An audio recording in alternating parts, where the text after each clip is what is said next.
दोस्तों नमस्कार। आप सभी का स्वागत है।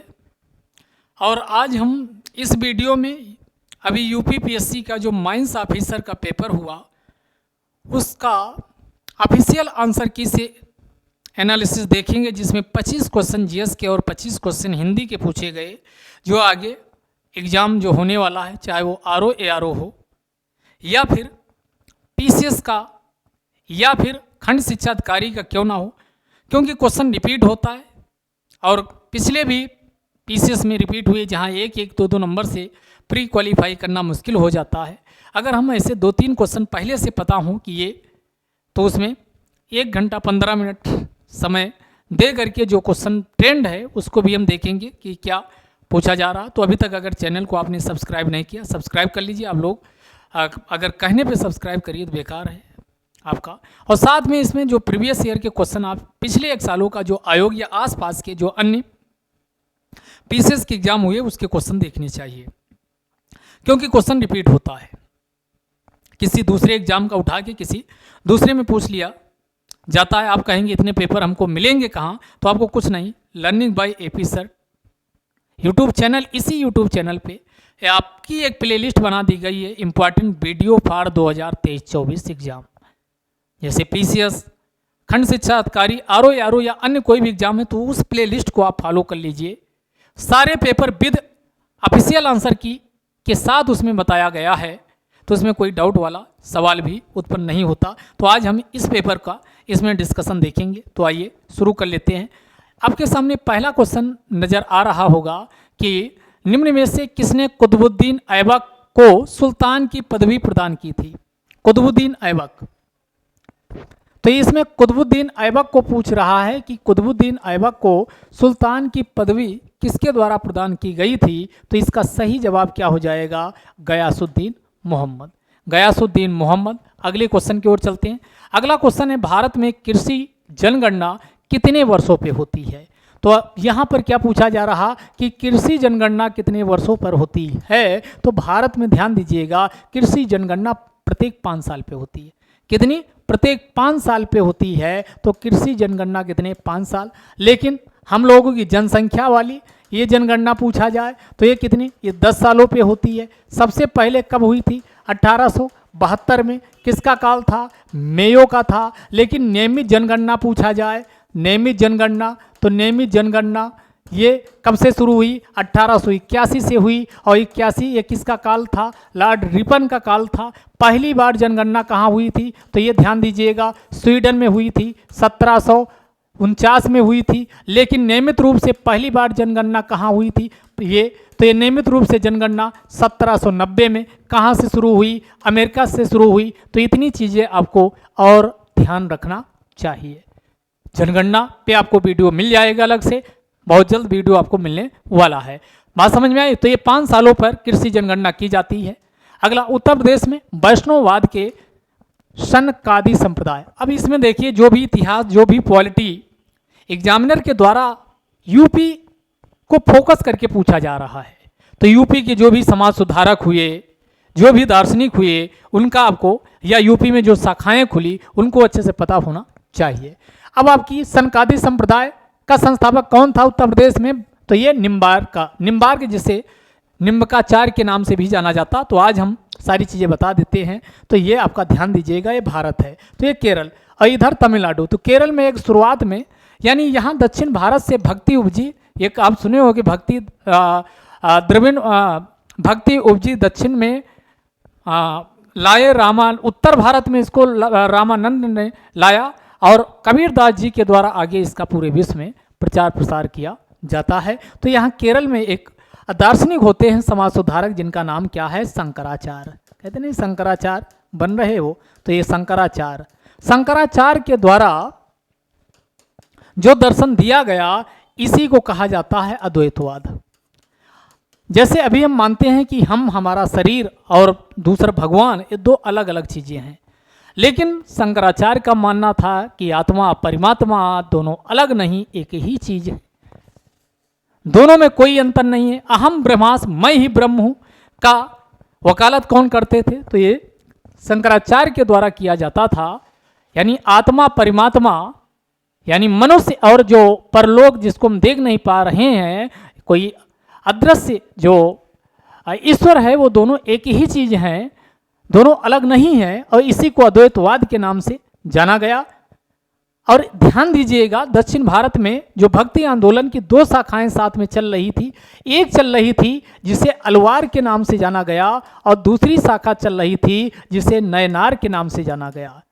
अब इसको कंफ्यूजन बहुत होता, कौन भगवान विष्णु के, भगवान विष्णु और भगवान शिव दो की उपासना, दो की आराध्य, दो को इष्ट देव मान के लोगों के द्वारा उपासना की जाती थी। अब आपको ध्यान रखना, इसको एक फार्मूला याद कर लो, नाश।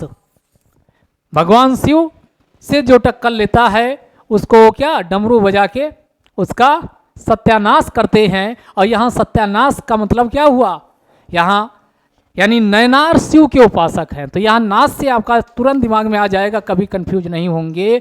जो नयनार थे शिव के उपासक थे, जब वो नयनार शिव के उपासक थे, बाकी बचे अलवार ये भगवान विष्णु के उपासक थे।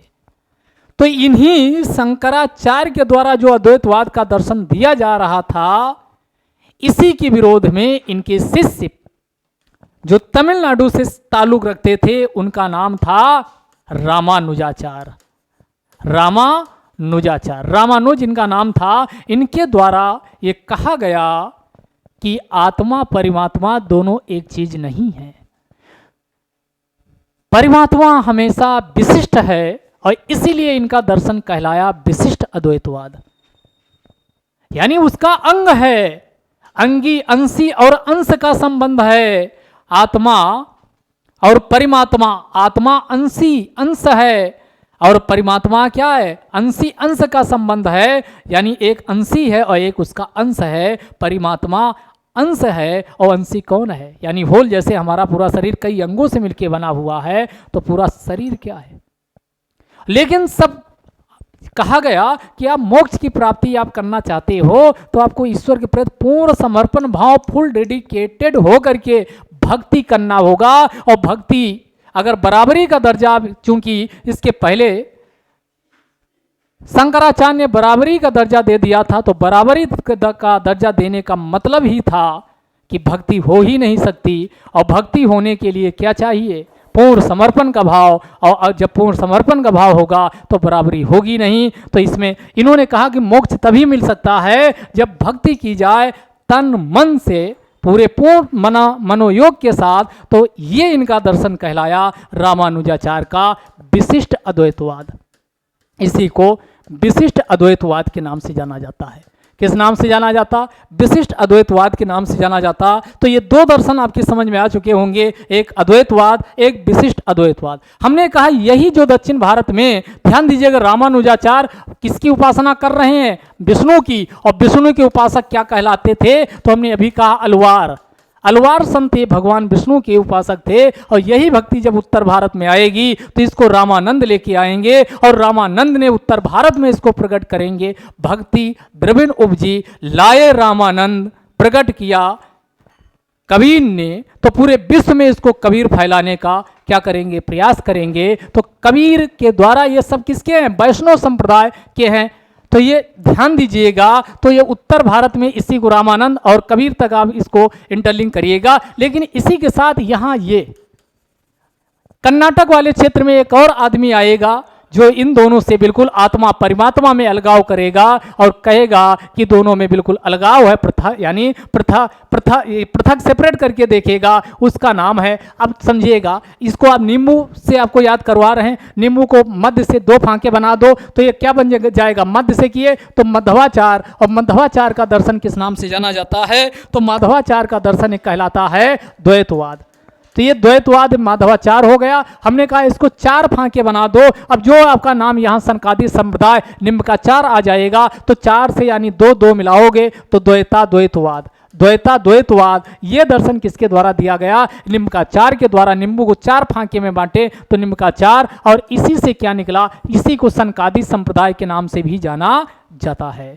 एक यहाँ और आपको ध्यान रखना चाहिए, एक आपका बंगाल वाले क्षेत्र में, कौन वाले, तो ये आप जाने के बाद जो ये बंगाल वाला क्षेत्र था, यहाँ पर कौन थे, तो यहाँ पर चैतन्य महाप्रभु, चैतन्य महाप्रभु, और चैतन्य महाप्रभु के द्वारा जो यहाँ पर भक्ति फैलाई गई उसी को किस नाम से जाना जाता है? उसी को अचिंत अचिंत भेदावाद, अचिंत भेदवाद, भेदवाद या इसी को अद्वैतवाद कह लीजिए, अद्वैतवाद। तो ये भी आप ध्यान रखिएगा, ये सब पूछे जाते हैं। इसके अलावा एक और है जो शुद्ध अद्वैतवाद, शुद्धाद्वैतवाद।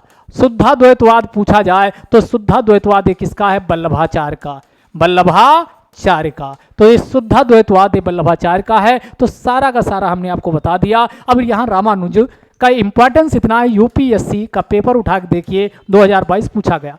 भक्ति, इनका भक्ति करोगे तभी क्या होगी? मोक्ष की प्राप्ति होगी और कोई रास्ता नहीं है। इनका इसलिए पूछा गया क्योंकि चर्चा में थे। हैदराबाद में स्टैचू ऑफ इक्वालिटी कहाँ स्थापित की गई? Statue of equality, statue of equality कहाँ स्थापित की गई? हैदराबाद में। तो स्टैचू ऑफ इक्वालिटी पूछे हैदराबाद। अब चर्चा में कौन? स्टैचू ऑफ नॉलेज, ये हो सकता है इस बार ये पूछ ले। Statue of knowledge, statue of knowledge ये कहाँ? तो ये लातूर महाराष्ट्र, लातूर महाराष्ट्र। तो आपके लिए इंपॉर्टेंट हो जाता है ज्ञान के मामले में बाबा भीमराव अंबेडकर।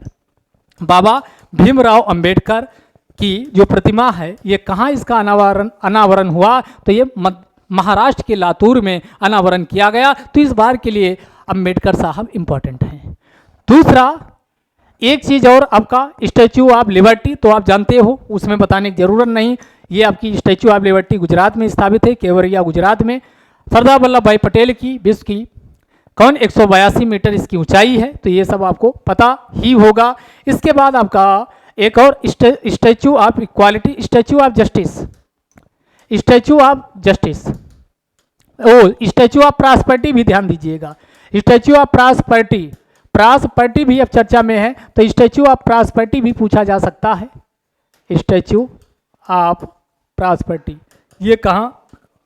कैंपेगौड़ा, कैंपेगौड़ा महाराष्ट्र, सॉरी कर्नाटक, कैंपेगौड़ा कर्नाटक में, बेंगलुरु में इसे स्थापित किया जाएगा। अब अगले क्वेश्चन की ओर चलते हैं। अगला क्वेश्चन है कि भारत की सबसे बड़ी तैरती सौर ऊर्जा परियोजना जुलाई 2022 में निम्नलिखित में से किस स्थान पर शुरू हुई? स्थान पूछ रहा है, कोई बात नहीं। तो इसमें पहले आंसर जान लीजिए, इसका तेलंगाना होगा आंसर। और ये तेलंगाना के किस स्थान पे? तो ये ध्यान दीजिएगा, पेद्दापल्ली, तेलंगाना के पेद्दापल्ली नामक स्थान पर, यानी इसको क्या किया गया?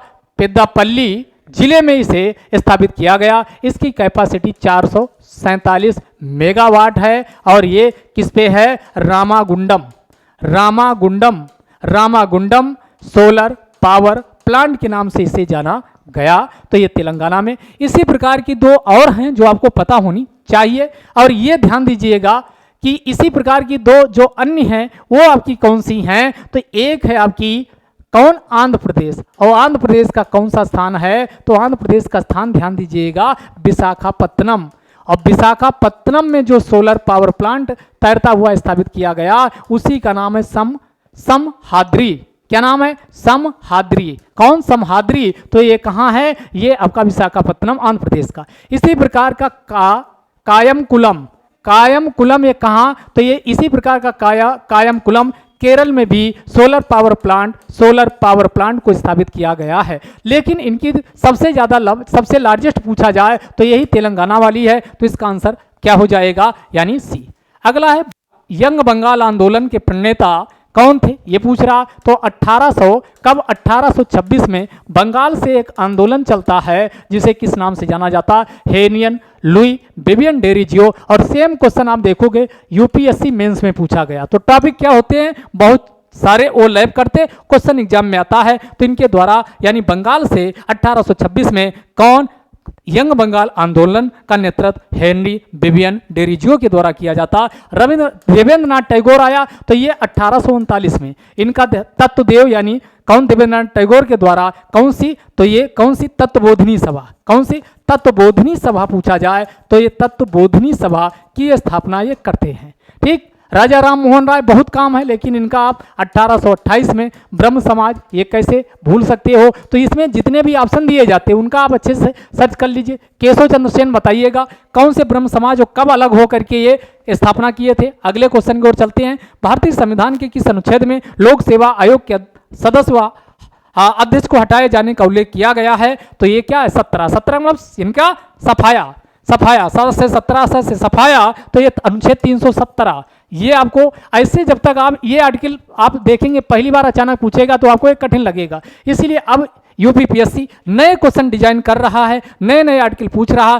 ताकि आप भी क्वेश्चन पूरे अच्छे से यानी जाएं तो ना कर पाएं। तो आपका काम है, जो आप अब ये नहीं कह सकते कि मेन आर्टिकल कर लिए काम हो जाएगा, नहीं हो पाएगा। 315 में यूपीएससी होगा केंद्र के लिए, राज्यों के लिए स्टेट पब्लिक सर्विस कमीशन होगा, और या दो से अधिक के लिए ज्वाइंट पब्लिक सर्विस कमीशन, इन सब की स्थापना की जा सकती 315 में बताई गई। इसके बाद इसके जो खर्चे वर्चे हैं ये कहाँ से होंगे, संचित निधि से होंगे। यूपीएससी का राज्य की वो केंद्र की संचित निधि और जो स्टेट पीसीएस हैं जो राज्य की संचित निधि होगा, यहाँ से खर्चा किया जाएगा। ये 300 किस में बताया गया, यानी 320 में। 22 में क्या बताया गया कि इनकी जो रिपोर्ट है वो कहाँ संसद के पटल पे रखी जाएगी। तो ये सारी चीजें आप अन्य आर्टिकल भी पता होना चाहिए। अगला, भारत में वर्तमान राष्ट्रीय आय की गणना किस आधार पर की जाती है। तो ये जो वर्तमान राष्ट्रीय आय है जीबीए और दूसरा जीडीपी, इनके आधार पे और फिर आपका निकाला जाता है एनएनपी एड फैक्टर कास्ट। कैसे निकाली जाती है, नेट नेशनल यानी जो प्रोडक्ट होता इसको भारत की कुल जनसंख्या से हम भाग देते हैं, तो इसी से जो प्राप्त होती है यानी क्या, पीसीआई पर कैपिटा इनकम, और इसी के आधार पे ये जो प्राप्त हुई है इसी को राष्ट्रीय आय कहा जाता है। और इसका आधार वर्ष क्या, 2011-12, वही यहाँ पर पूछा है 2011-12 है, 2011-12। इसी के साथ अन्य चीजें भी आप जान लीजिए। एक होता है WPI, एक होता है CPI और एक होता है IIP। WPI CPI इनका भी आधार वर्ष 2011-12 है। CPI का पहले 2010 था, लेकिन ये भी आधार वर्ष अब क्या 2012 हो गया है। तो ये चीजें भी आपको अच्छे से पता होनी चाहिए। अब यहाँ देखिए जो IIP आया ये काफी काम का है। IIP किसके द्वारा, NSO के द्वारा जारी किया जाता, नेशनल स्टैटिस्टिक्स ऑर्गेनाइजेशन के द्वारा जारी किया जाता। इसका भी आधार वर्ष 2011-12 हमने बताया। और ये NSO किसके अंतर्गत आता है, ये मॉसपी के अंतर्गत आता है, ministry of statistics programme implementation के अंतर्गत आता है। साथ में इसमें कितना, तो इसमें 8 कोर इंडस्ट्री है और इनका वेटेज कितना है, अभी लेटेस्ट है 40.27%। और इसमें वृद्धि और कितने 8 कौन से हैं, तो इसमें कौन फंसे से याद रखिएगा, फंसे कौन, NRC 2। तो इसमें ये 8 इसमें हैं जो आपको पता होना चाहिए। इनमें वृद्धि की गई, जो शुरू वाले 4 फंसे हैं तो ये फर्टिलाइजर, इसके बाद स्टील, उसके बाद कोयला, इस इलेक्ट्रिसिटी, नेचुरल गैस, उसके बाद रिफाइनरी प्रोडक्ट, फिर आपका क्या हो गया सीमेंट, अगले से क्रूड ऑयल। तो ये 8 फंसे NRC। तो ये आप ध्यान रखिएगा, इसमें 8 कोर इंडस्ट्री शामिल है। एग्जाम में क्वेश्चन आएगा 8 कोर इंडस्ट्री में कौन शामिल है, कौन शामिल नहीं है, कौन कब क्या है, सारी चीजें हमने आपके सामने रख दिया। ऐसे ही आपको हर चीज को तैयार करना, तभी आप एग्जाम में क्वेश्चन सही कर पाओगे। अगला, निम्नलिखित में से कौन अनुच्छेद भारत के मूल संविधान का अंश नहीं थे, तो जिसमें ABC लगा उनको ऐड किया गया। 42वें संविधान संशोधन 1976 के माध्यम से फंडामेंटल ड्यूटी को शामिल किया गया 51A में, और भाग पूछे तो भाग 4A में इसको शामिल किया जाता है। अगला अनुच्छेद 300A, इसको 44वें संविधान संशोधन से 1978 में और शामिल किया जाता है। और ये संपत्ति का अधिकार, ये कौन है, संपत्ति का अधिकार जो मूल अधिकार था उसको अब संवैधानिक अधिकार बना दिया गया, यानी 2-4 इसका सही आंसर हो जाएगा। आगे लगाओ, आगे बढ़ जाओ।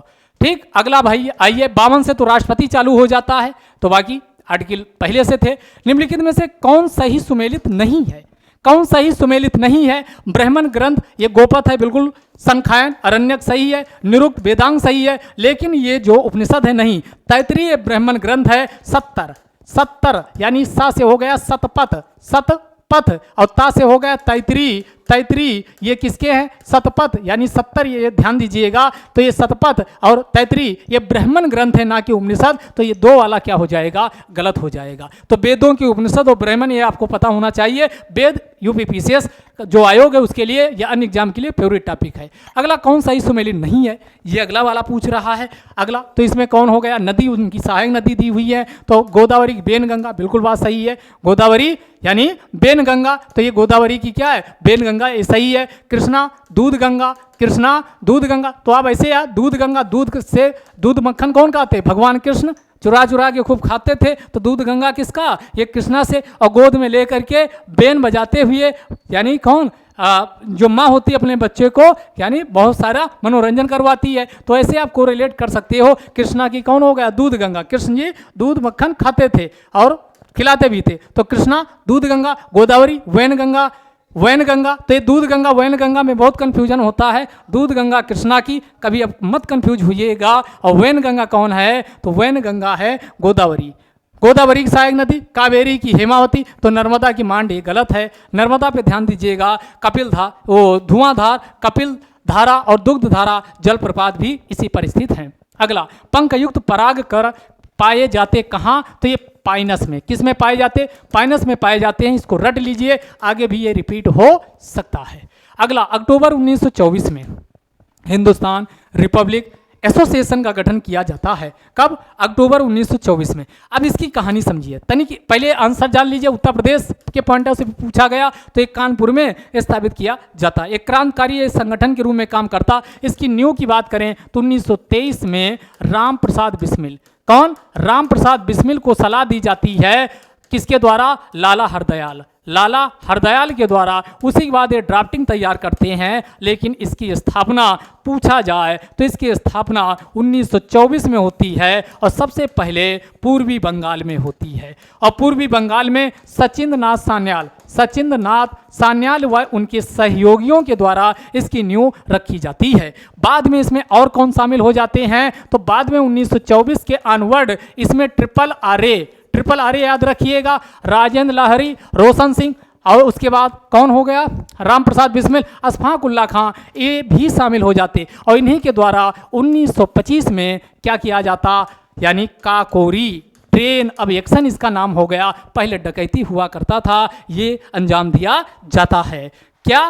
काकोरी ट्रेन एक्शन अंजाम दिया जाता है। और आगे चल करके इसमें परिवर्तन कब आता है? 1928 में। 1928 में एक सम्मेलन बुलाया जाता, फिरोज शाह कोटला मैदान, कहाँ है? दिल्ली में। वहाँ पर इसमें भगत सिंह अगुवाई करते हैं। और भगत सिंह अगुवाई के बाद इसका नाम परिवर्तित होकर के HRA क्या बन जाता? HSRA बन जाता है, हिंदुस्तान सोशलिस्ट रिपब्लिक एसोसिएशन। इतनी बातें आपको पता होनी चाहिए। क्लियर?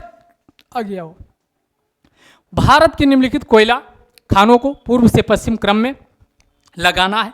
तो आइए देखते हैं कौन कौन सी हैं। सबसे पहले रानीगंज, पश्चिम बंगाल। और याद रखिए रानीगंज में ही 1774 में सबसे पहले कोयला निकाला गया था।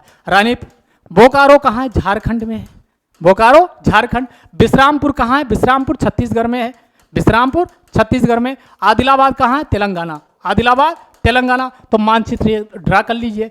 सबसे पहले पश्चिम बंगाल, ये कौन हो गया? ये आपका हो गया रानीगंज आर। इसके बाद आइए कौन हो गया? झारखंड, झारखंड का बोकारो। फिर छत्तीसगढ़, छत्तीसगढ़ का कौन हो गया? विश्रामपुर, बी आई लिख दिए। फिर ये तेलंगाना, तेलंगाना का क्या? आदिलाबाद। तो ये पश्चिम, ये ऐसे जाओगे तो ये आपका क्या है? ये पूर्व से पश्चिम ऑलरेडी क्रम लगा हुआ है। तो इसका 1 2 3 4 इसका सही आंसर हो जाएगा। मानचित्र में भी देखिए और इसको सही से आप माइंड में बैठा लीजिए। तो सारी चीज़ें, ये क्वेश्चन अगर जिनको ये स्थान पता होता वो सही से लगा पाता। ठीक, अगले आइए। दो न्यूरॉन के बीच के गैप को क्या कहा जाता? साइनेप्स। क्या कहा जाता? साइनेप्स। अगला, निम्नलिखित में से किस पुरा स्थल से सुपारी के 2 कार्बनीकृत बीज पाए गए? इंपॉर्टेंट क्वेश्चन, आगे रिपीट हो सकता। तो ये वडगल नामक स्थान से सुपारी के 2 कार्बनीकृत यानी पाए गए। अगला फिर पूछा गया, ये क्वेश्चन करंट से है। निम्नलिखित में से जून 2022 में संयुक्त राष्ट्र में भारत का स्थायी प्रतिनिधि रुचिरा कंबोज अभी भी है, इनके द्वारा प्रतिनिधित्व किया जा रहा। अगला, भारत सरकार के शिक्षा मंत्रालय द्वारा उच्च शिक्षा वित्तीय संस्थान गठन हेतु किस बैंक के साथ संयुक्त यानी मेमोरेंडम ऑफ अंडरस्टैंडिंग पर साइन किया गया? तो ये है केनरा बैंक। कौन सा? कैनरा, इसका बी आंसर क्या हो जाएगा, सही। अगला, भारत की वन सर्वेक्षण रिपोर्ट 2021, ये मोस्ट इंपॉर्टेंट आगे के लिए भी है, जब तक नई रिपोर्ट नहीं आ जाती तब तक क्वेश्चन बनते रहेंगे। तो कौन कौन वन, तो ये इंडियन स्टेट फॉरेस्ट रिपोर्ट, ये शुरुआत कब हुई, 1987 से, और इसकी रिपोर्ट कौन जारी करता, इंडियन इंस्टीट्यूट ऑफ फॉरेस्ट के द्वारा जारी की जाती, जो कहाँ स्थित है, देहरादून में स्थित है।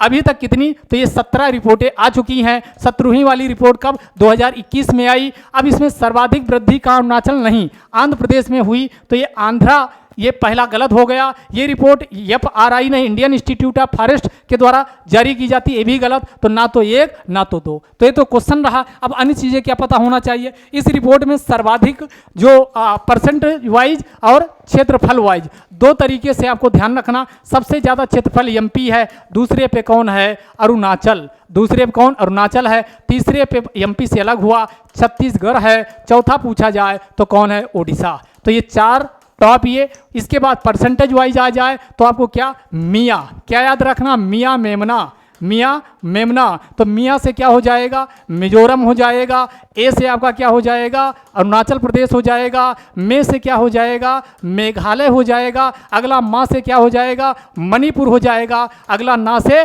नागालैंड हो जाएगा। तो ये भी राज्य आपको पता होना चाहिए। और क्या पता होना चाहिए, ये आप सब आप अपनी कॉपी में राइट डाउन करते चलिएगा। और इसी चैनल पे एग्जाम कोच के टॉपिक वाइज भी वीडियो आपको एक एक चीज़ें, पूरी रिपोर्ट इंडियन स्टेट फॉरेस्ट की डिस्कस की गई है। टोटल इंडिया का फॉरेस्ट पूछा जाए 24.6, यानी कितना ट्री कवर हुआ, फॉरेस्ट कवर दोनों को मिला करके कितना है, 24.62% है, जो 21 में रिपोर्ट आई। क्लियर। अगले क्वेश्चन की ओर चलो। उत्तर प्रदेश के किस नगर में सर्वप्रथम भारत का राष्ट्रीय कांग्रेस का अधिवेशन हुआ, तो ये इलाहाबाद। कांग्रेस की स्थापना 1885 में सबसे पहले बंबई में इसका होता है। पहली अध्यक्षता व्योमेश चंद्र बनर्जी के द्वारा की जाती है, व्योमेश चंद्र बनर्जी के द्वारा। फिर अगली 1886, ये कहाँ होती, तो ये कोलकाता में होती अगली बैठक, और कोलकाता में दादा भाई नौरोजी के द्वारा इसकी अध्यक्षता की जाती है। अगला 1887, ये कहाँ होती, मद्रास में इसकी अध्यक्षता कौन करते हैं, बदरुद्दीन तैयब जी। पहले ये क्या मुस्लिम होते, तैयब जी के द्वारा। इसके बाद 1888 में इसकी इलाहाबाद में बैठक होती है, और इसकी अध्यक्षता जॉर्ज यूले के द्वारा की जाती। और जॉर्ज यूले पहले व्यक्ति होते हैं फर्स्ट अंग्रेज होते जो इसकी अध्यक्षता करते हैं, और ये इलाहाबाद इसलिए इंपॉर्टेंट है। ठीक। अब इसमें ऑप्शन आया लखनऊ, इसको भी निपटा दो। 1916 मजमूदार इसकी अध्यक्षता करते हैं, जहां पर गरम दल और कौन मिलते, नरम दल का पैचअप होता है। साथ में इसमें मुस्लिम लीग के द्वारा भी समझौता हो जाता है। ठीक। वाराणसी आया बनारस 1905, ये कैसे भूल सकते हो, गोपाल कृष्ण गोखले, इसकी अध्यक्षता गोपाल कृष्ण गोखले के द्वारा की गई थी। अब बचा कानपुर की अध्यक्षता कौन, एनी बेसेंट। कानपुर में एनी बेसेंट, ये पहली महिला होती हैं जो एनी बेसेंट के द्वारा अध्यक्षता कानपुर की जाती, और प्रथम महिला अध्यक्ष कांग्रेस की बनती हैं। सारी चीजें हमने आपको बता दिया। आगे आओ, अगला क्वेश्चन। अल बरूनी ने अपना प्रसिद्ध ग्रंथ तारीख उल हिंद निम्नलिखित में से किस भाषा में लिखा था, अरबी। किस में लिखा था, अरबी। तो इसका आंसर क्या होगा, अरबी। तुर्की अकबरनामा, कौन, अकबरनामा नहीं, तुर्की भाषा में कौन लिखा गया था, बाबरनामा। बाबरनामा को किस में लिखा था, तो बाबरनामा को तुर्की भाषा में लिखा था। बाबरनामा ने तुर्की भाषा में, तो ये बाबरनामा हो सकता, आगे पूछ लिया जाए। बाकी अरबी में कौन, तारीख उल हिंद लिखा गया था। अगला है, ये सवाल लगा लीजिएगा, इसमें कोई अब इसको करोगे, जो वही कह रहा उसको बदल दो। यदि गुना का अर्थ माइनस है, तो ये गुना का अर्थ क्या है, गुना का अर्थ यहाँ माइनस लगाओ। गुना का अर्थ माइनस है, माइनस का अर्थ गुना है, जहाँ माइनस है वहाँ गुना कर दो। प्लस का अर्थ भागा है, यहाँ भाग लगा दो, और भागा का अर्थ प्लस है, यहाँ ए लगा दो। अब हल कर लो। हल करोगे तो सबसे पहले नियम क्या कहता है, भाग दिया जाता है। ये आपका ये बन गया 15 × 10 + 130 भागे 10 माइनस 50। हल करोगे 15 इंटू 10 प्लस ये भागा दोगे तो भाग देने में क्या हो जाएगा, 10 से भाग दो 13 आ जाएगा माइनस 50। यही तो है। अब इसको हल करोगे तो कितना आ जाएगा, 15 धामा 150 प्लस 13 माइनस 50। हल करिए तो कितना आ जाएगा, ये आपका 50 यानी 100 123, ये क्या लगा दिया, ये गलत, 123 आएगा। तो ये आपका 50 इससे घटा दीजिए तो यानी 100 बचा, 100 और प्लस ये 13 तो ये कितना आएगा, 113। सही जवाब क्या होगा, 113। सही जवाब क्या होगा, 113। आगे आओ। निम्नलिखित में से किसी कोशिका की आत्मघाती थैली के रूप में जाना जाता है, सुसाइडल बैग, तो ये लाइसोसोम को कहा जाता। Mitochondria powerhouse of cell के नाम से जाना जाता, इसको पावर हाउस ऑफ सेल के नाम से जाना जाता। एंडोप्लाज्मिक रेटिकुलम, ये दो टाइप के होते, रफली एंडोप्लाज्मिक रेटिकुलम, दूसरा होता है स्मूथ यानी कोमल वाले एंडोप्लाज्मिक रेटिकुलम, और ये दोनों प्रोटीन संश्लेषण का काम करते हैं, प्रोटीन संश्लेषण को प्रोत्साहित करते हैं। अगले क्वेश्चन की ओर चलो। अगला है किसी तत्व का इलेक्ट्रॉनिक विन्यास कितना है, इनको ऐड कर लो 14, और 14 किसका होता, सिलिकॉन का होता। आगे बढ़ो। अगला क्वेश्चन कौन सा है, ये मैथ का। एक समानांतर चतुर्भुज का एक कोण अपने औसत कोण के दुगने से 15 कम है तो इन कोणों के बीच का अनुपात क्या। हल करिएगा, इसका मान ये आ जाएगा 23, 13, 23। अगला, निम्नलिखित में से किस महिला क्रांतिकारी को सूरसेन के साथ गिरफ्तार किया गया था। तो सूरसेन के साथ गिरफ्तारी किसको हुई थी, तो ये कल्पना दत्त को। कल्पना दत्त कल्पना में डूबी रहती थी, वो कल्पना करते हुए इनको गिरफ्तार कर लिया गया। सूरसेन, ऐसे आप सूरसेन क्रांतिकारी थे।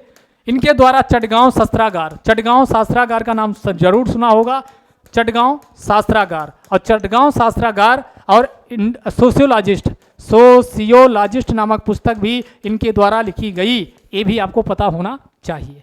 अब बाकी नाम, बीना दास, ये भी क्रांतिकारी, शांति घोष इनका, सुनीति चौधरी, सब क्रांतिकारी महिलाएं हैं जिनका संबंध किसके साथ था, सूरसेन के इस क्रांतिकारी दल के साथ था। बात समझ में आई। तो ये थे आपके जीएस के क्वेश्चन। कैसी क्लास लगी कमेंट बॉक्स में कमेंट में जरूर लिख के आप जाइएगा। हिंदी के देख लीजिए, तद्भव, तो तद्भव में क्या आपका हो जाएगा, उपालम तत्सम है, आभीर तत्सम, ये अहेर, ये क्या हो जाएगा, तद्भव।